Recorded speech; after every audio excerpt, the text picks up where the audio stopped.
Muito boa tarde a todos, obrigado por terem vindo. A mim cabe-me o desafio e a honra de ser o primeiro e, portanto, inaugurar esta sessão. E, como tinha dito, falta-me aparecer os meus slides. Não é? Falta essa parte. Então.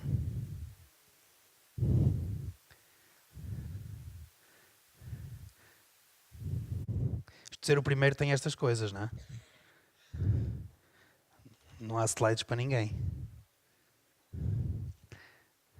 Bom, enquanto vamos ver se os meus slides aparecem, eu venho aqui, tenho um grande desafio, vir uma pessoa da energia eólica, cá estão eles, numa conferência que se chama Abolina, portanto, contra o vento, uma pessoa que dedica o seu tempo a estudar o vento e trabalha em função do vento, parece um bocadinho um contrassenso.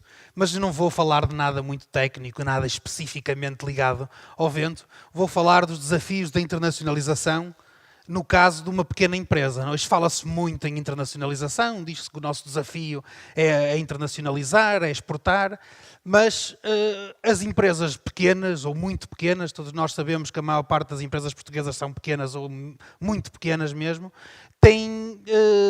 enfrentam desafios muito grandes. E são esses desafios que eu enquadro neste tema do Abolina, do navegar contra tudo e contra todos, como dizia o Álvaro Costa, dos desafios que temos que enfrentar para conseguir ser bem-sucedidos. Bem, obviamente que vou usar um pouco da experiência que eu tenho, daquilo que é o passado da empresa, de uma pequena empresa que fundei há cerca de 10 anos e que tem feito esse caminho, que tem tentado ser internacional, trabalhar fora deste país e, portanto, vou enquadrar um pouco a história daquilo que é o meu percurso pessoal e empresarial com estes desafios. E o percurso começa por, e dou-lhe este título, da investigação e desenvolvimento ao empreendedorismo, porque esta empresa, como muitas outras empresas portuguesas, saem da investigação, dos bancos da universidade, nascem da investigação que se faz nas universidades. Pessoalmente comecei a trabalhar com uma bolsa de investigação, num núcleo de investigação, era um projeto, daqueles projetos europeus de investigação na área de energia eólica. Eu costumo dizer, hoje toda a gente sabe que é energia eólica, fala-se muito, às vezes mal, inclusivamente, mas há 20 anos atrás, quando eu comecei, quando acabei o curso, aquelas conversas de colegas à procura do primeiro emprego, então arranjaste o primeiro emprego, o que é que estás a fazer? E quando eu falava em energia eólica, havia algumas pessoas, posso-vos dizer, algumas pessoas que disseram, que é isso, energia eólica, mas que raio é isso? Isto parece um bocado caricato, mas há 20 anos atrás a energia eólica era uma novidade. Pronto, lá está, eram os bancos da investigação. Foi um começo na área da investigação. Depois começou a aparecer interesse real na atividade comercial, começaram a aparecer empresas interessadas na energia eólica. E da investigação passou-se mais para a prestação de serviços. Começou-se a prestar serviços às empresas. Isto foi crescendo dentro dos bancos universitários, criando um pequeno núcleo de serviços. E isto, muitas vezes acontece que este tipo de situações criam algum choque, aquilo que eu chamo ali um choque interno nas instituições, nas universidades. Começam a surgir grupos, as pessoas que se dedicam mais à investigação, as pessoas que estão mais na prestação de serviços, e isto é uma das grandes dificuldades, uma das primeiras dificuldades que eu acho que é importante combatermos. Hoje as coisas têm melhorado imenso, são hoje muito melhores do que eram há 10 ou 20 anos atrás, mas continua a haver alguma dificuldade de relacionamento das universidades e das empresas, da passagem de uma coisa para a outra. Há quem chama isto o Vale da Morte. Nós temos uma excelente investigação em Portugal, temos casos notáveis de boa investigação e falta-nos muitas vezes a transição. Há ali uma dificuldade em fazer a transição do que é a investigação pura, da investigação fundamental, para depois trazer isso para os mercados, para a prática, para a venda de produtos, venda de serviços, para a economia real, digamos assim. E isso, ponho ali aquela dúvida, criar ou não uma empresa, aquilo que se chama muitas vezes no meio universitário os spin-offs, a saída de um núcleo de investigação, nascer uma pequena empresa. Isso é uma das dificuldades, há muitos choques de mentalidades e choques de interesses entre quem quer fazer isso, quem quer ficar só com a investigação, quem acha que vai beneficiar com uma coisa, quem acha que vai beneficiar com a outra, e portanto é uma situação que traz algumas dificuldades. nós avançamos, a partir de uma determinada altura, para a criação de uma empresa. Um tema que é muito debatido, não vou estar aqui com ele, as dificuldades iniciais de criar uma empresa, falta de apoios, falta de dinheiro, as burocracias. Não vamos perder tempo com isso. Vamos, mais uma vez, ao papel das universidades. São uma fonte de apoio ou são um competidor? Na minha opinião, as universidades devem claramente apoiar esta criação de empresas. É ótimo, é bom para a economia, essa transição. Muitas vezes isso não funciona e isso é uma dificuldade. Nós temos casos em que as universidades funcionam às vezes mais como competidores do que ter um apoio. Temos, como eu disse, muito bons. Outra coisa que normalmente acontece nestes casos é o ambiente informal. Ao vir das universidades, há uma transição mais suave do mundo académico, da escola, para o mundo do trabalho e temos um ambiente muito informal que acontece muito nas nossas empresas. Isto é bom, tem uma vantagem, as pessoas dão-se bem, o relacionamento profissional é bom, mas às vezes somos, e até um bocadinho as características nossas dos portugueses, um bocadinho desorganizados. Às vezes um bocadinho mais de formalidade poderia ser uma vantagem. E depois temos que escolher em termos de que temas é que estamos a trabalhar. E temos que ser inovadores. Fala-se muito em inovação, mas uma coisa que eu gostava de deixar também aqui essa mensagem. Inovação não é só fazer coisas completamente novas que ninguém fez. Há muita inovação para fazer à volta de temas tradicionais. E temos muitas empresas portuguesas a trabalhar em áreas tradicionais que são extremamente inovadoras. Portanto, é possível fazer claramente as duas coisas. Passada esta fase de criação da empresa, de começar a passar aquelas primeiras dificuldades, vamos enfrentar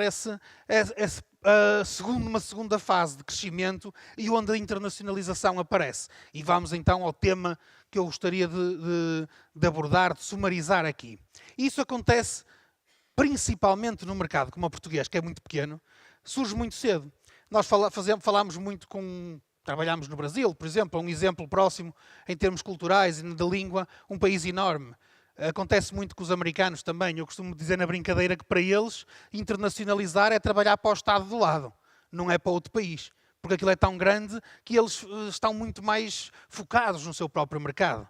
A nós isso não nos pode acontecer.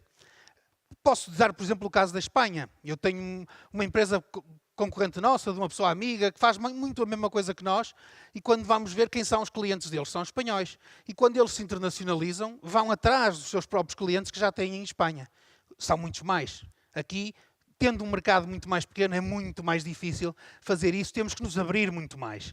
E isto acontece que, ao internacionalizar muito cedo, temos pouca base de sustentação. Somos empresas ainda muito pequenas, com pouca capacidade, pouca estrutura financeira. Esse próprio mercado nacional, que normalmente é uma base boa de sustentação, ainda não existe. Uma outra característica muito típica, além da dimensão das empresas portuguesas, e que é o caso da nossa, é a grande especialização. Às vezes, nós somos normalmente muito bons em fazer uma atividade relativamente pequena. Mas quando vamos a mercados maiores, enfrentamos dificuldades de pretender, de concorrer com empresas que fazem muito mais coisas e é difícil fazer valer essa especialização. Finalmente, temos uma grande dificuldade nisto, que é o sair da zona de conforto. Digamos que é muito mais cómodo para toda a gente estar a trabalhar, estar num mercado, dentro com os seus amigos, com a sua família, com as coisas a que está habituado. Sair dessa zona de conforto é difícil. E mais uma vez eu noto que isso, ao contrário de outros povos, não diria que são os portugueses, talvez nós europeus, temos menos, quando comparados com os americanos, muito mais renitência em sair da nossa zona, da nossa casa. E hoje já não estamos a falar só de sair do país. Estamos a falar de sair da Europa, porque quando nós olhamos, vemos que os grandes mercados, as grandes oportunidades estão fora da Europa, cada vez mais longe, em culturas cada vez mais diferentes. E nós sabemos que para nós, às vezes, até mudar de cidade é muito difícil. Portanto, isto é uma dificuldade que nós temos que enfrentar e cada vez mais as gerações mais jovens têm que estar preparadas para isto. Dizia eu, já mencionei há bocado e ia ter a isso. Quando vamos lá para fora, vamos enfrentar um mercado completamente novo, uma diferença nova. Foi dos maiores choques para mim, pessoalmente, que estava habituado aqui, que toda a gente nos conhecia, éramos bastante conhecidos a nível nacional, conhecíamos toda a gente, íamos a qualquer sítio e as pessoas conheciam-nos. Quando começámos a ir para fora, vamos aos sítios que ninguém nos conhece. Vamos dizer, eu sou da tal empresa tal. o que é que vocês fazem? O que é isso? Isto é um choque. Uma pessoa sai e enfrenta uma realidade completamente nova. E também vamos ver uma realidade completamente nova em termos de dimensão. Somos todos muito pequenos, os portugueses normalmente, com as empresas são muito maiores que nós. Nós somos especialistas, vamos concorrer com empresas generalistas que às vezes abarcam um cliente prefere lidar só com uma empresa que faz uma grande quantidade de coisas do que ter uma empresa diferente para cada atividade. E isso é uma dificuldade. E depois também somos pouco conhecidos. E vamos enfrentar muitas vezes empresas multinacionais de grande reputação, que têm escritórios em 70, 80, 100 países, com dezenas de anos de implantação local. E isso é uma grande dificuldade. As pessoas perguntam-se, mas porquê? Ok, vocês são simpáticos, são porreiros, fazem umas coisas engraçadas, até parece que vocês são bons, o preço até não é mau. Mas pronto, mas eu já os conheço há tanto tempo, vocês são assim tão jovens, tão novos. Isto é muitas vezes uma dificuldade que enfrentamos. E uma dificuldade genérica que a internacionalização tem, e eu estou a elencar as dificuldades, é que não é tão simples como parece. Eu às vezes ouço pessoas dizer, falamos, parece que as pessoas acham que internacionalização é, eu costumo dizer um bocado na brincadeira, levando um bocadinho ao exagero também, porque estas coisas às vezes, uma imagem, parece que as pessoas é sentar-se na internet, ver uns sites estrangeiros, mandar uns e-mails e já estamos a tentar internacionalizar. Mas não é. Pode, de vez em quando podemos ter uma sorte. Também já me aconteceu, já tive sorte de ganhar coisas, de trabalhos assim.